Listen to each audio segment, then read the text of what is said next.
যদি সিরাতকে সামনে রাখা হয় তাহলে হযরত ওমরের মতো ব্যবসায়ী তৈরি হবে, আর না হলে সালমান ইবনে রহমান তৈরি হবে। সিরাতকে সামনে রাখলে হযরত ফাতেমা খাদিজা রাদিয়াল্লাহু তাআলা আনহা তৈরি হবে, আর না হলে পলাতক শেখ হাসিনা তৈরি হবে। বাংলাদেশের মানুষ সিরাতের মাধ্যমে সেই সোনালী যুগে ফিরে যেতে চায়।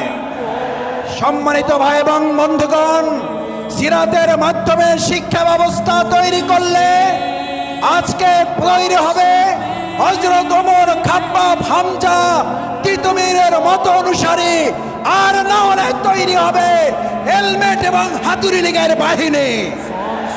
আজ জানতে চাই, এই তৌহিদি জনতা হাতুড়ি লীগের হেলমেট চায় নাকি তিতুমীরের বাহিনী চায়?